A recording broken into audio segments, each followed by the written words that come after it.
أعوذ بالله من الشيطان الرجيم. بسم الله الرحمن الرحيم. نفتتح هذا المجلس بقراءة سورة الفاتحة.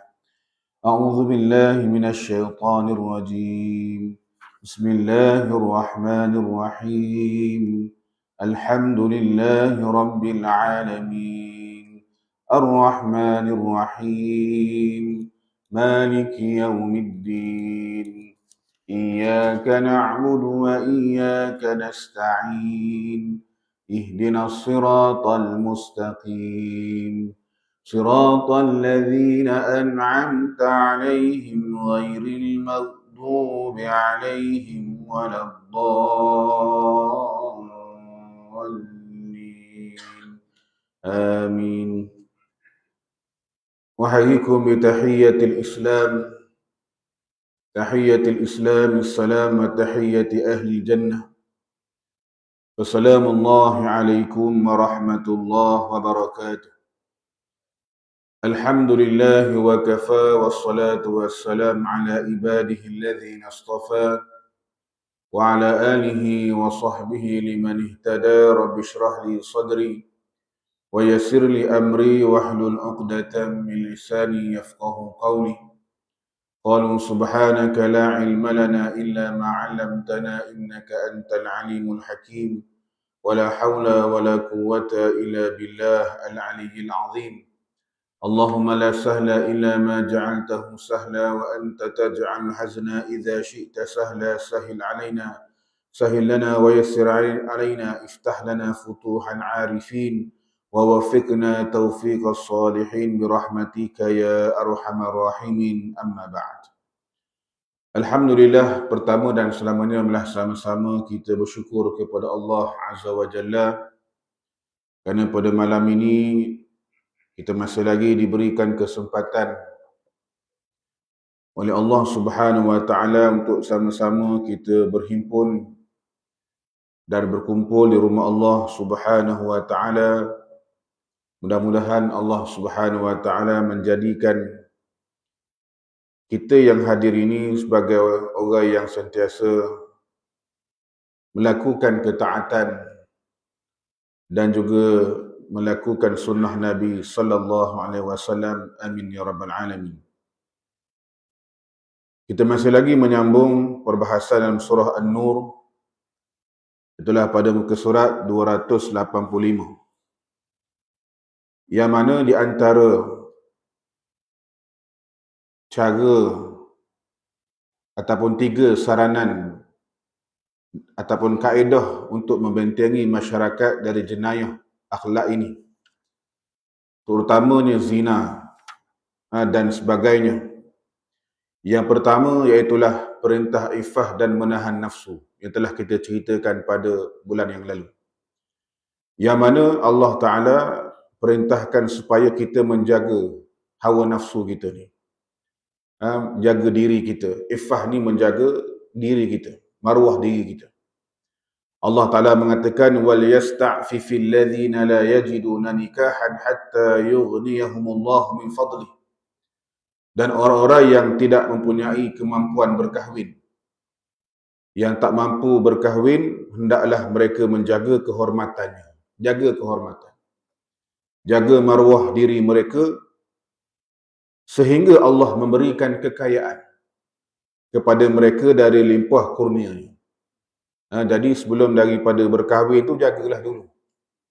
Jaga, kita panggil pergaulan kita, hubungan kita dengan orang lain, lagi-lagi dengan yang bukan mahram dan sebagainya. Satu benda yang Allah perintahkan supaya kita menahan, menjaga diri kita ni, menjauhkan diri kita daripada berlakunya perbuatan zina.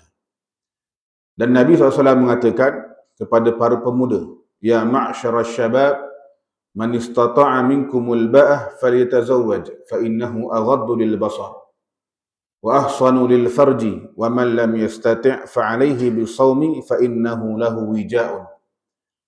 Nabi SAW mengatakan, ya ma'syarasy syababi, wahai sekalian anak muda, barang siapa daripada kalangan kamu yang berkemampuan untuk berkahwin, ada kemampuan, ada pitih, ada harta, ada zahir batin okey semua, falyatazawwaj, maka hendaklah ia berkahwin. Sesungguhnya perkahwinan boleh menundukkan pandangan, fa innahu aghaddu lil basar, menundukkan pandangan. Sebab orang kahwin ni biasanya dia dah, kita panggil dah berapa dah pasal dia dah tengok benda apa dia nak tengok tu. Jadi boleh menundukkan pandangan dia dan menjaga kemaluan dia. Wa ahsanul farji, memang sungguh Nabi kata orang yang dah berkahwin ni dia boleh menjaga kemaluan dia. Jadi Nabi pesan, wa man lam yastati' fa alaihi bisawmi, barang siapa yang tak mampu hendaklah dia berpuasa. Maka hendaklah ia berpuasa kerana puasa itu menjadi penawar baginya. Riwayat Muslim. Jadi inilah pesanan Nabi SAW yang mana satu mukjizat yang perlu diambil perhatian kepada kita semualah. Terutamanya kepada golongan muda. Yang mana kalau tidak ada kemampuan, yang mana dia kena puasa. Jaga diri daripada melakukan perbuatan-perbuatan yang boleh melanggar syariat ini. Yang mana menjaga iffah ni, menjaga iffah diri antaranya dengan berpuasa. Ditambah pula dengan memperbanyakkan mengingati Allah Ta'ala dengan zikrullah, berzikir, membaca Al-Quran adalah sebuah terapi dalam membendung permasalahan sosial dan jenayah akhlak dalam masyarakat. Jadi, benda ni tuan-tuan satu terapi untuk orang tadi tu. Bahkan kalau orang yang kita panggil orang biasa pun yang bukan sebab itu pun satu terapi jugalah untuk kita ni. Menjaga diri kita bila kita puasa ni, jaga diri kita daripada buat benda-benda yang maksiat. Kita boleh berzikir pada Allah sebab makan minum dah hari tu. Jadi boleh baca Quran, boleh mari masjid. Sebuah terapi yang terbaik untuk kita. Hari ni orang sanggup habis duit beratus ribu. Sanggup pergi ke rumah-rumah uruk sebagainya, rumah terapi. Tempat terapi yang mana tengok rumah dalam hutang sebagainya, tengok pemandangan-pemandangan. Bagi dia terapi ni boleh menenangkan fikiran dia. Sanggup habis pitih tuan-tuan. Hari ni biasa. Tetapi terapi yang hebat ialah terapi zikrullah. Kita berzikir kepada Allah Ta'ala ni satu terapi yang hebat. Yang mana hati kita ni dan roh kita ni sentiasa menyebut kalam Allah, nama-nama Allah Subhanahu Wa Ta'ala, dan juga yang mana kita sentiasa membaca Al-Quran ni, satu benda yang terapi yang hebat sebenarnya. Tapi ramai orang tak buat ni. Dia lebih suka pergi terapi tu, pergi naik bukit sebagainya. Suka habis duit waktu tuan-tuan. Padahal hak ni free. Mana baca Quran, zikir, duduk seorang diri, kita berzikir pada Allah Ta'ala. Jadi justru permasalahan sosial ini hanya dapat dibendung dengan berpandukan sistem Islam melalui petunjuk Al-Quran. Nak bendung benda ni mesti ikut sistem Islam. Sebab tu Islam hari ni suruh kita jaga diri. Inilah benda dia tuan-tuan. Adalah sesuatu yang silap jika masih memilih jalan zina sebagai satu solusi untuk melayan gelojok nafsu yang membara. Sedangkan Islam membentangkan sebuah solusi yang terbaik. Nak bendung zina ni bukan dengan kita buka rumah-rumah pelacur, rumah pelacuran. Ada yang cadang dia kata nak elokkan daripada zina, kita buka rumah pelacur senang. Ada cadangan ini. Biar kita panggil, dia nak lepas-lepas situ belaka tuan-tuan. Ini satu benda yang bertentangan dengan Islam. Dia nak kohor banyak maksiat adalah tuan-tuan. Bukan boleh menyelesaikan masalah benda itu. Dia mesti ikut cara Islam. Mesti dia berkahwin, kalau tak mampu, dia kena jaga diri. Sampailah mampu untuk berkahwin. Al-Qurtubi mengatakan orang yang sanggup mengendalikan nafsu ni agar tidak melakukan maksiat dan mempunyai kemampuan ekonomi untuk berkahwin adalah disunatkan untuk segera melaksanakan perkahwinannya. Jadi orang yang boleh kendali hawa nafsu, tak nak buat maksiat. Dia ada kemampuan. Pitih dia ada, harta dia ada, rumah dia ada, sebagainya, kerja pun ada. Yang ni sunat untuk dia segera melaksanakan perkahwinannya. Mana orang ni dia mampulah tuan-tuan untuk berkahwin. Namun apabila dia tidak berkemampuan, maka dia hendaklah berusaha sekuat tenaga untuk menjaga kehormatan diri. Kalau tak mampu, kena jaga sekuat tenaga yang dia ada, walaupun dengan cara berpuasa. Ada orang yang sering tergoda dengan ajakan hawa nafsunya, maka ia hendaklah berusaha sekuat tenaga untuk menyibukkan diri dengan beribadah kepada Allah Subhanahu Wa Taala. Jadi kena sibukkan diri dengan beribadah kepada Allah. Kena kita panggil apa? Mujahadah. Mujahadah yang mana kita guna sepenuh tenaga kita ni bermujahadah untuk sibuk dengan ibadat kepada Allah Subhanahu Wa Taala. Ini dia tuan-tuan. Ini kena usahalah.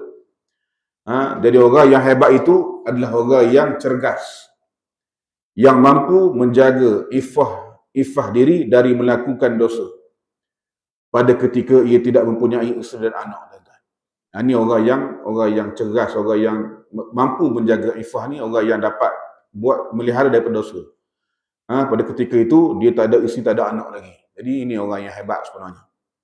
Sebab itu ini satu benda yang mesti kita lihat, benda yang penting yang Islam ajarkan kepada kita, supaya kena ada sifat iffah ini, menjaga diri, menahan diri daripada melakukan perkara yang ikut hawa nafsu, tuan-tuan.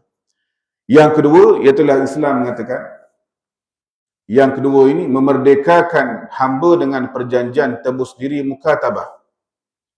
Dalam ayat ini yang mana iaitulah Allah Ta'ala menceritakan memerdekakan hamba, tetapi dengan cara perjanjian tebus diri, ataupun dipanggil sebagai mukatabah, al-mukatabah. Allah Ta'ala mengatakan, وَالَّذِينَ يَبْتَغُونَ الْكِتَابَ مِمَّا مَلَكَتْ أَيْمَانُكُمْ فَكَاتِبُوهُمْ إِنْ عَلِمْتُمْ فِيهِمْ خَيْرًا وَآتُوهُمْ مِنْ مَالِ اللَّهِ الَّذِي آتَاكُمْ.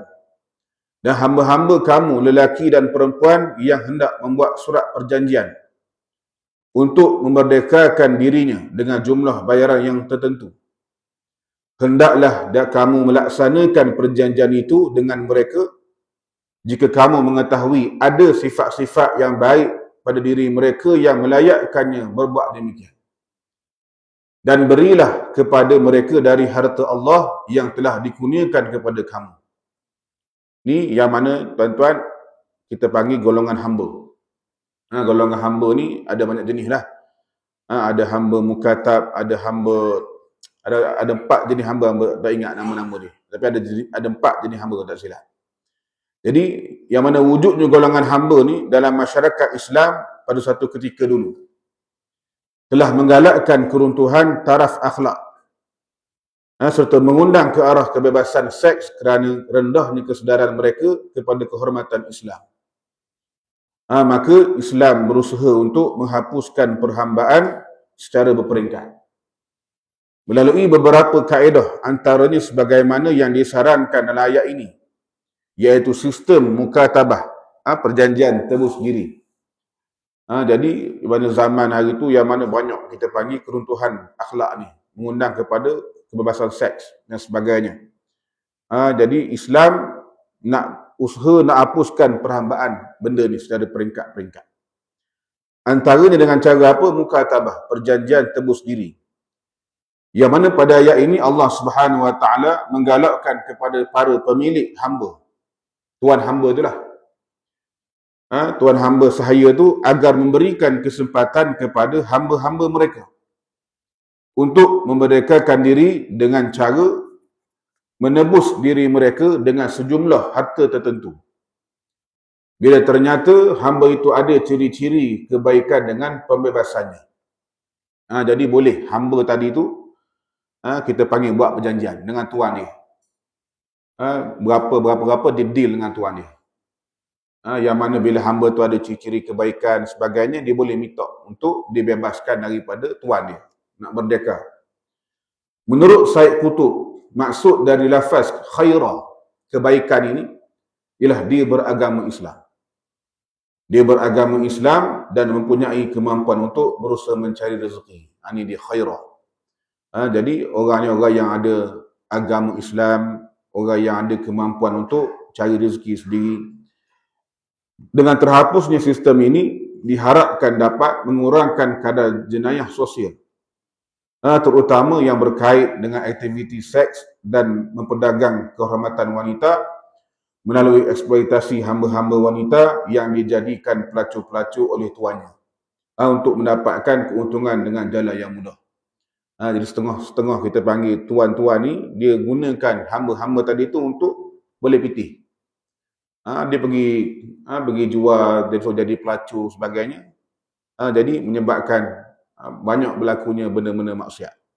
Sebab itulah Islam meletakkan satu kaedah jalan keluar yang mana hamba tadi tu dia boleh membuat perjanjian dengan tuan dia, membayar sekian-sekian, kemudian dia boleh dibebaskan daripada tuan dia.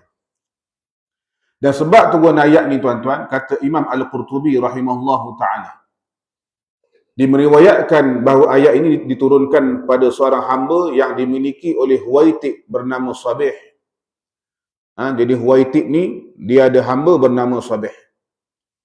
Dia minta kepada tuannya agar membuat perjanjian mukatabah dengan dia.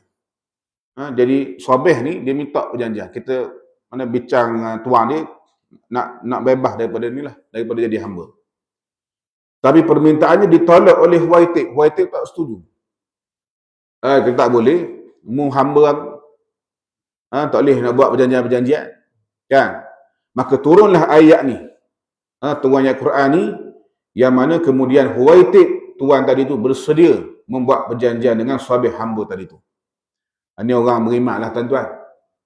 Dengar ayat Quran, buat selalu. Jenis tak beriman, marilah ayat banyak mana pun, tak buat juga. Ni orang beriman zaman Nabi, sahabat hebat. Turun ayat, laksana. Terus praktikkan tuan-tuan. Tak ada kata, dulu lah setahun.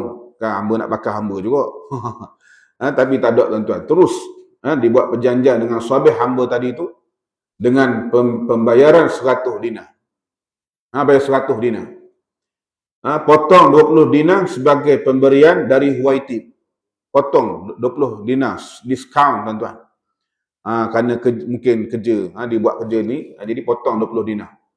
Dan selebihnya dilunaskan oleh Sabih. Jadi 80 dinar kena bayar. Jadi Sabih kena bayar 80 dinar, carilah pitih kat mana pun, yang akhirnya menjadi merdeka.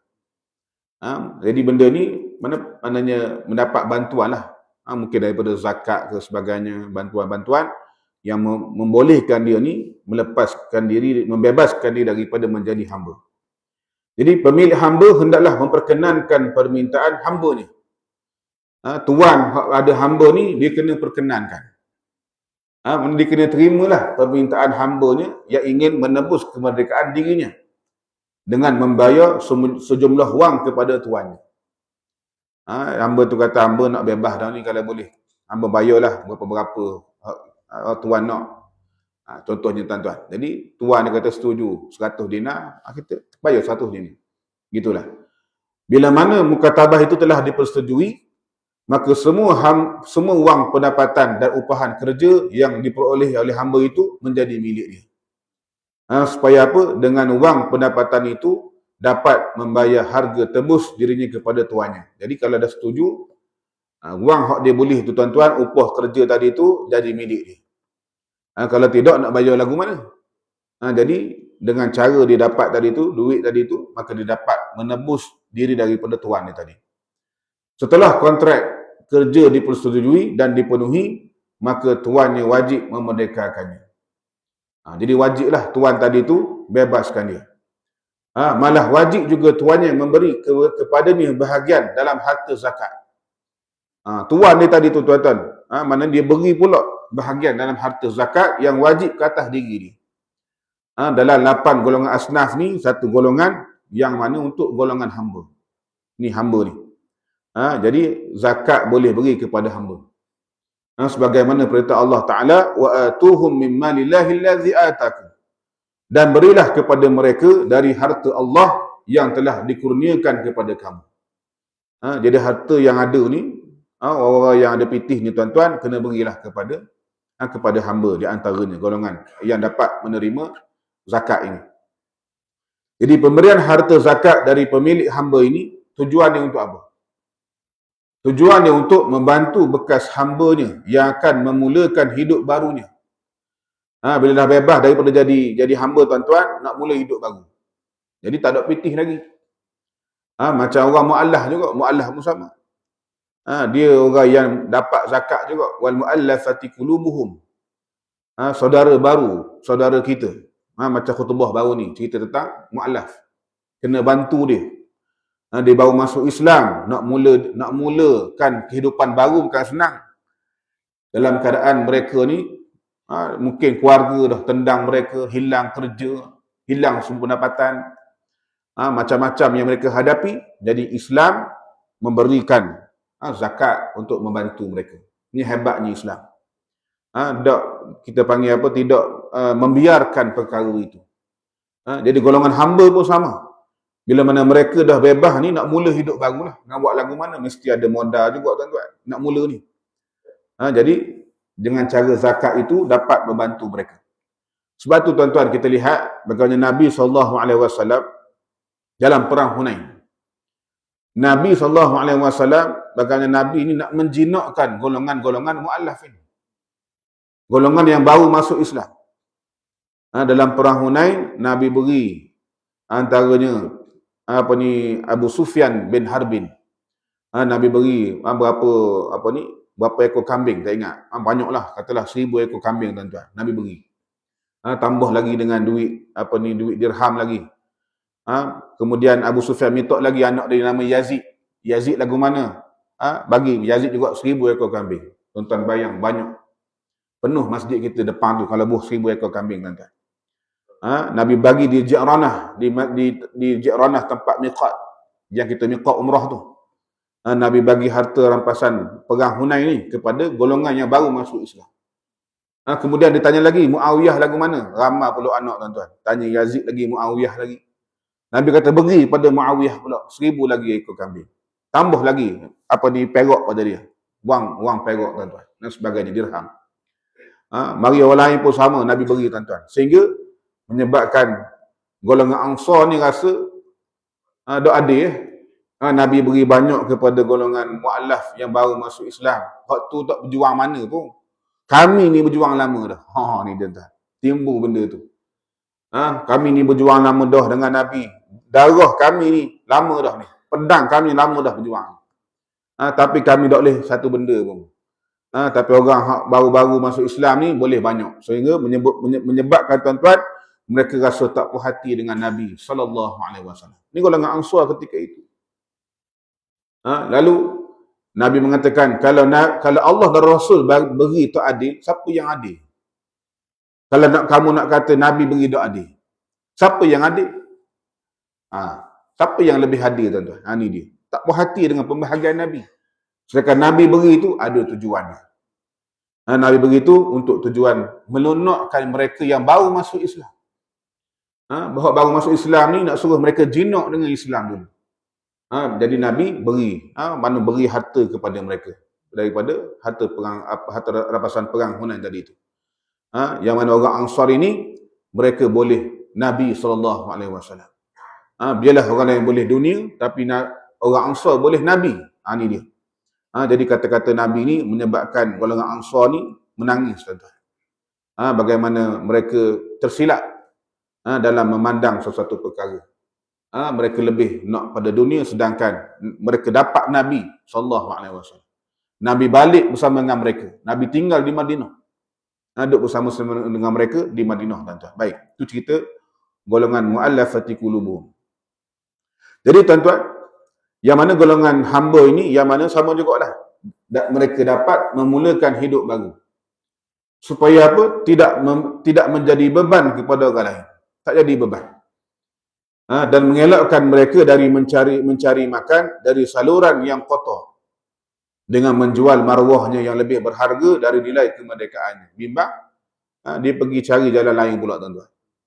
Yang mana menjual maruah mereka. Ini bimbang. Jelas di sini bahawa tujuan Al-Quran ini untuk menghapuskan perhambaan. Adalah untuk membersihkan masyarakat, bukan untuk mengotorkan hamba itu semula dengan pekerjaan yang lebih keji dan buruk. Jadi Islam ini tuan-tuan nak hapuskan perhambaan. Nak bersihkan masyarakat daripada buat benda-benda yang kotor, benda-benda yang maksiat itu. Jadi sebelum kedatangan Islam lagi, aktiviti perhambaan telah lama wujud. Memang ada hamba ni. Dan ia wujud hampir di seluruh pelosok dunia. Dan sistem perhambaan ini juga merupakan satu fenomena biasa di dalam masyarakat jahiliah. Biasa di kalangan masyarakat jahiliah ni. Yang mana ada aktiviti penjualan hamba adalah satu keperluan dan kekuatan ekonomi Arab jahiliah. Maknanya zaman tu tuan-tuan, dia ada pasar hamba ni. Hari ni tak ada lah pasar hamba ni. Dulu ada pasar hamba. Dia ada boleh nak beli hamba ni. Hamba-hamba yang mungkin daripada perang dan sebagainya. Dia kena takak-takak tu dibuat jadi hamba. Ni berlaku zaman tu. Jadi perkara ni berlaku kerana adat berperang sebelum Islam. Ni yang banyak menghasilkan hamba-hamba yang kehilangan hak terhadap diri mereka sendiri. Jadi bila mana banyaknya perang, banyaklah hamba-hamba yang kita panggil yang kena tangkap sebagainya, yang menjadi kena tangkap menjadi hamba, kehilangan hak terhadap diri mereka sendiri. Dah tak ada tempat nak pergi. Sehingga Islam datang. Bila Islam datang, yang mana ia masih tidak menghapuskan sistem perhambaan ini.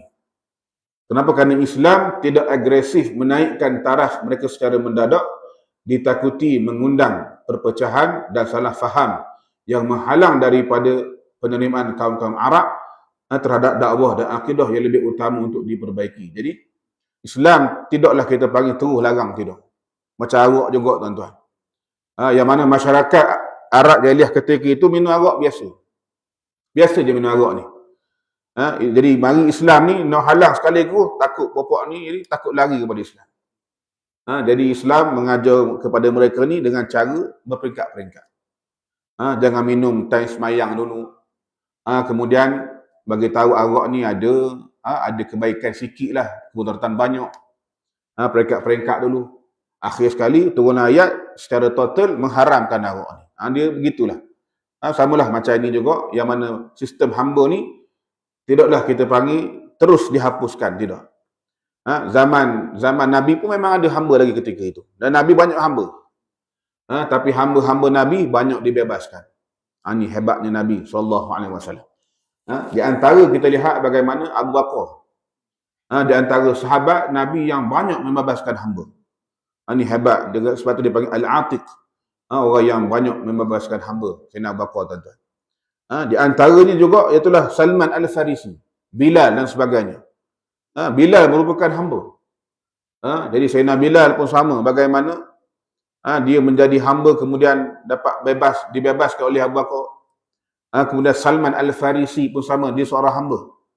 Dibebaskan oleh Nabi SAW, dan Salman ni di antara yang menjadi hamba mukatab tadi tu.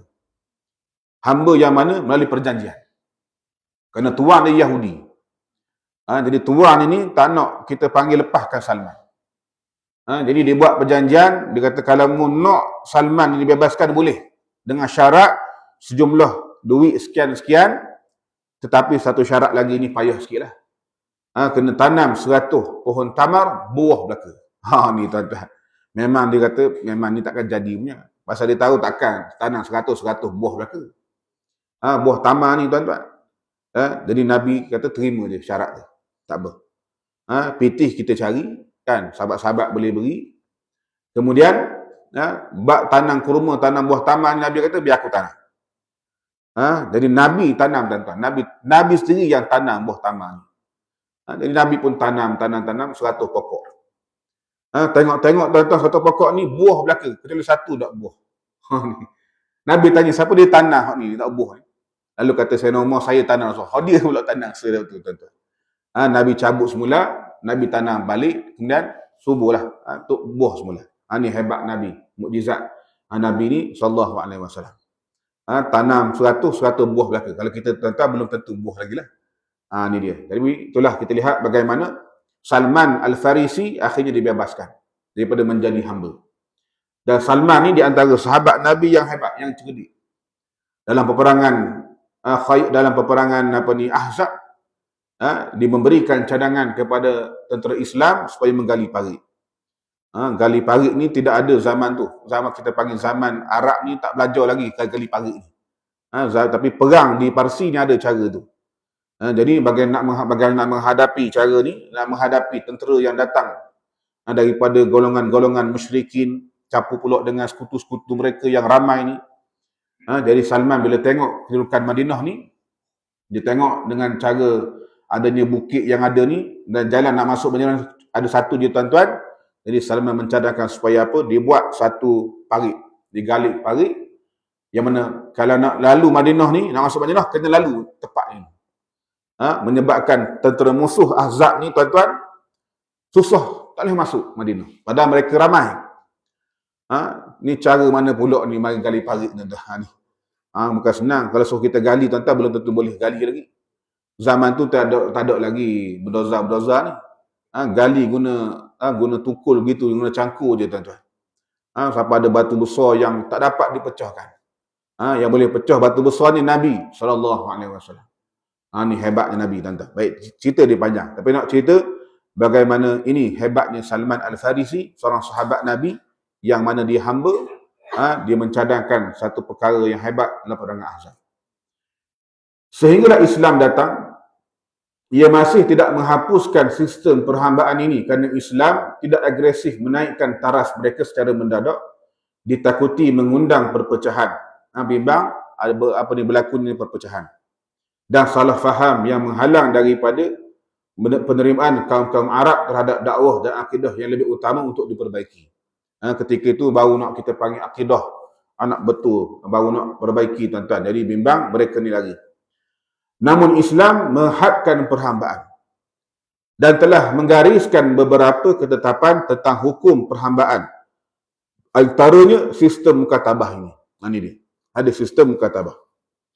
Dan inilah suatu cara yang disyariatkan Islam untuk menghapuskan perhambaan.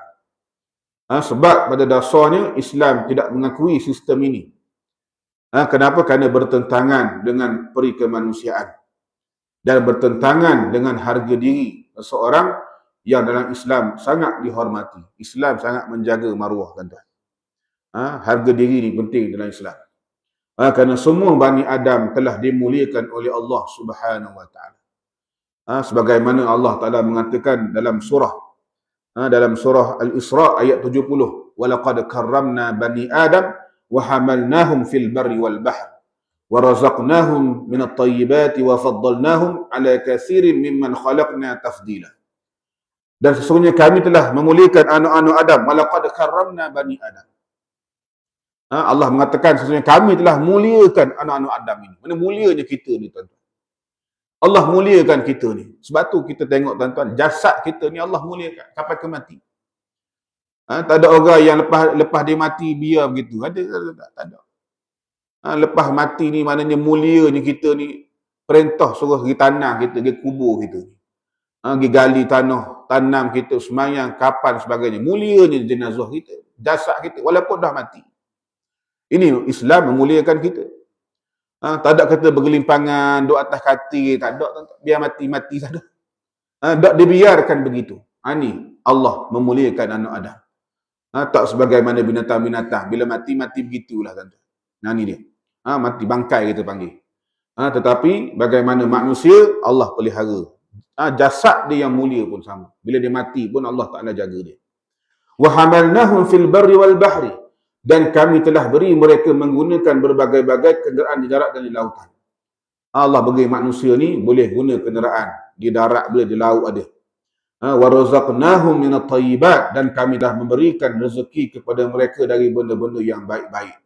Macam-macam Tuhan beri kepada kita tentang rezeki.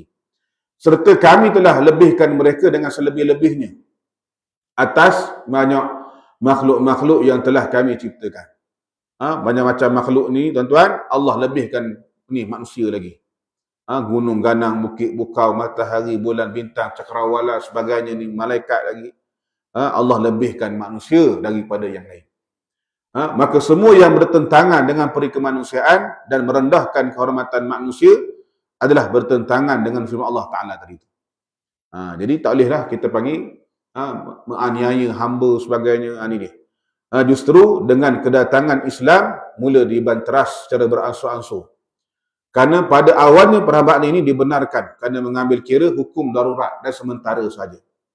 Di samping kaedah penghapusan perhambaan melalui sistem mukatabah. Islam juga menetapkan kaedah-kaedah yang lain, antaranya memerdekakan hamba kerana kafarah bersetubuh di bulan puasa atau bulan Ramadan ataupun di waktu ihram. Ini dia. Yang mana ada kita panggil apa? Nak bebaskan, kita panggil apa? Islam meletakkan dalam bab kafarah ni hak utama sekali bebas hamba, tuan-tuan. Antaranya kafarah bila mana bulan-bulan Ramadan. Setubuh bulan Ramadan ni hak mula-mula sekali apa dia? Ni, bebaskan hamba. Ni nak suruh bebas hamba. Antaranya kafarah ketika mana di waktu ihram. Waktu ihram juga, tuan-tuan, yang mana kena jaga. Yang mana antaranya juga bebaskan hamba juga. Antaranya kafarah membunuh pun sama. Kafarah bunuh, bebaskan hamba. Kafarah melanggar sumpah dan sebagainya, bebaskan hamba. Ni kita lihat bagaimana Islam ni nak membebaskan hamba-hamba. Sebab tu, tuan-tuan, besar ganjaran mereka yang memerdekakan hamba ni. Dan kalau tak silap dalam satu hadis Nabi sebut, tawaf di Baitullah ni, pahala dia, tuan-tuan, membebaskan seorang hamba. Besar ni ganjaran membebaskan hamba ni. Sebab tu ada seorang ulama ni, tuan-tuan, zaman tu dipanggil zaman yang mana orang ramai ni banyak tindah hamba-hamba. Jadi dia minta kepada Tok Imam Khatib ulama ketika itu, dia kata minta, Tok Imam, hari ni, minggu ni, tolong ceritalah, atau bulan ni cerita bab hamba pula. Cerita bab bebaskan hamba. Lalu, tuan-tuan, orang pun tunggulah Tok Imam ni, ulama ni, tuan-tuan, Tok Khatib ni, tunggulah tajuk bab fadilat bebaskan hamba ni lah. Sebab zaman tu nak sungguh orang bebaskan hamba. Tengok-tengok tak ada pula cerita bab hamba, cerita bab lain. Mari minggu kemudian tak cerita lagi. Orang pun pelik, tuan-tuan. Sampailah berapa lama barulah timbul, barulah imam atau ulama tadi tu, dia pun ceritalah bab fadilat bebaskan hamba ni. Lalu orang pun tanya dia, wahai Syekh, kenapa lama sangat baru nak cerita bab hamba ni? Kami lama dah minta supaya apa? Cerita bab bebaskan hamba ni. Ramai sangat kena tindah ni. Lalu dia mengatakan, bukan aku tak mau cerita dulu, pasal aku tak ada hamba. Oleh kerana aku tak ada hamba dan aku tidak ada, kita panggil, pengalaman bagaimana membebaskan hamba, jadi aku kena cari duit dulu, bebaskan hamba. Sebab begitu sekali, tuan-tuan. Nak dapat fadilat bebaskan hamba ni, dia kena sendiri buat dulu. Ni hebat ulama dulu. Mana bukan kata cakap saja. Dia buat dulu, tuan-tuan. Lepas dia cakap tu, maknanya orang lain pun semua bebaskan hamba-hamba dia. Ni kita lihat bagaimana fadilat besarnya membebaskan hamba ni, tuan-tuan. Baik. Tu yang kedua. Yang ketiga iaitu larangan melacur. Larangan melacur. Tak boleh melacur ni, tuan-tuan. Mari zaman kita ni pelik, penuh kita dengar itu, boleh melacur pula dah. Sedangkan larangan melacur ni ada. Allah Ta'ala mengatakan, وَلَا تُكْرِهُ فَتَيَاتِكُمْ عَلَى الْبِغَاءِ إِنْ أَرَدْنَا تَحَصُّنَا لِتَبْتَغُوا عَرَضَ الْحَيَاةِ الدُّنْيَا وَمَا يُكْرِهُنَّ فَإِنَّ اللَّهَ مِنْ بَعْدِ إِكْرَاهِهِنَّ غَفُورٌ رَحِيمٌ. Dan janganlah kamu paksakan hamba-hamba perempuan kamu melacurkan diri. Jelas Quran sebut. Manakala mereka mahu menjaga kehormatannya.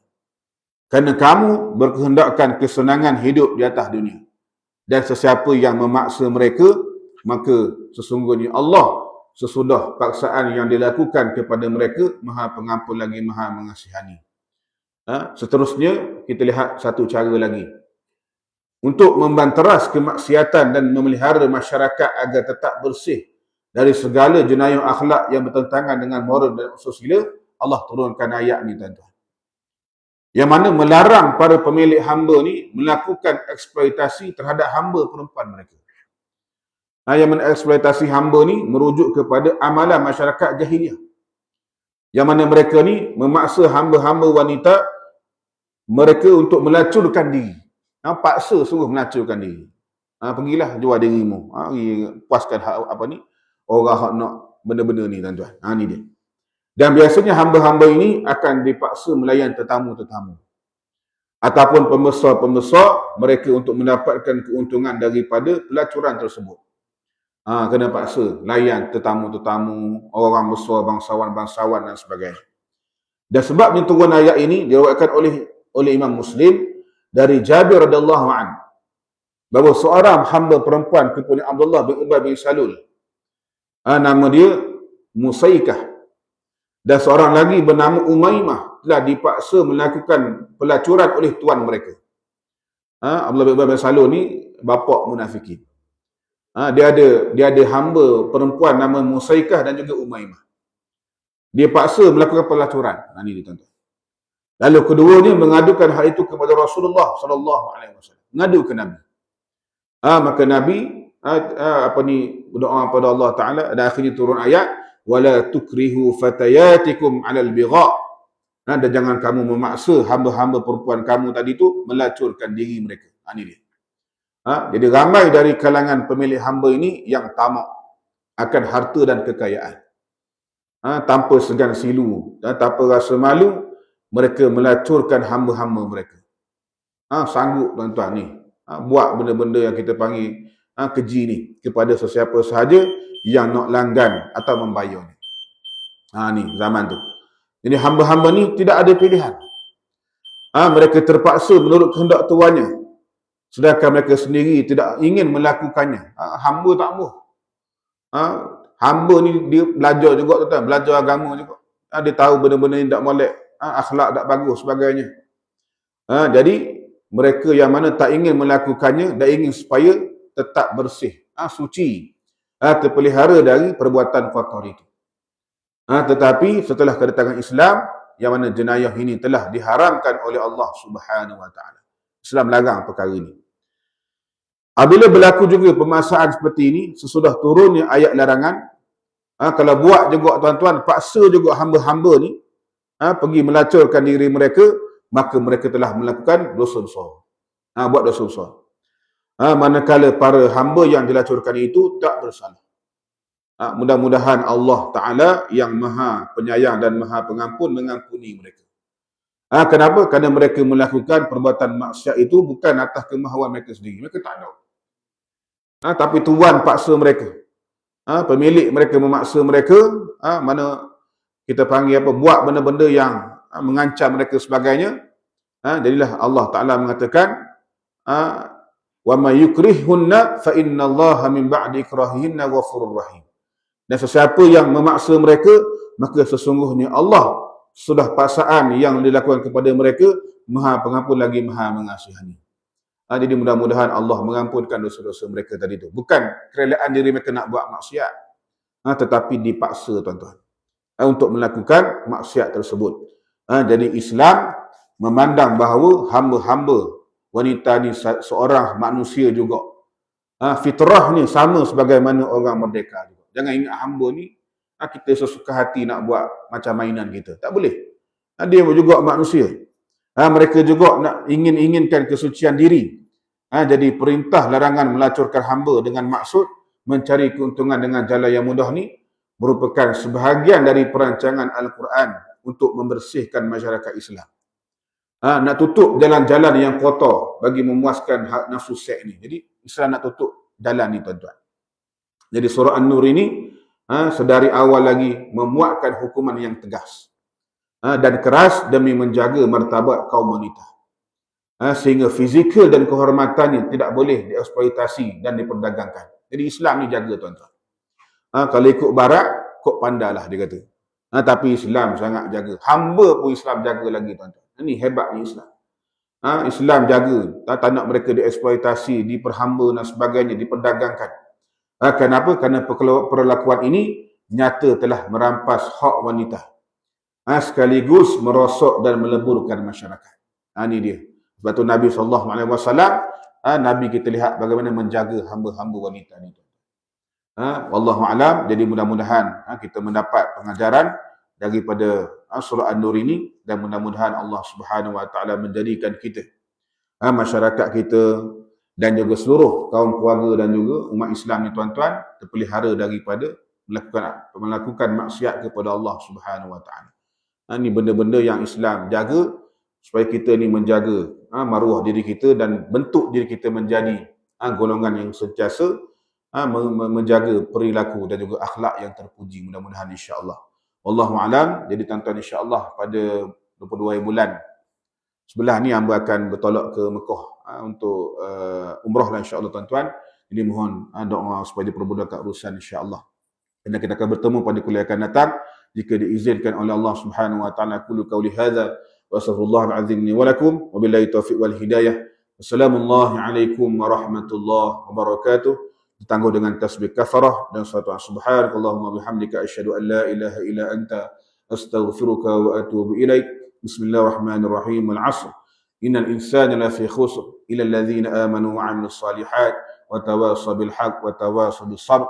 Bismillahirrahmanirrahim. Alhamdulillah rabbil alamin wa afdhalus salati wa atamut taslim ala sayyidil mursalin wa ala alihi wa sahbihi ajma'in. Allahumma 'allimna ma yanfa'una wanfa'na bima 'allamtana wa zidna 'ilman min karamika ya akramul akramin. Rabbana atina fid dunya hasanah wa fil akhirati hasanah wa qina 'adzaban nar. Wa sallallahu ala sayyidina Muhammad wa ala alihi wa sahbihi wa sallam. Walhamdulillah rabbil alamin. Taqabbalallahu minna minkum.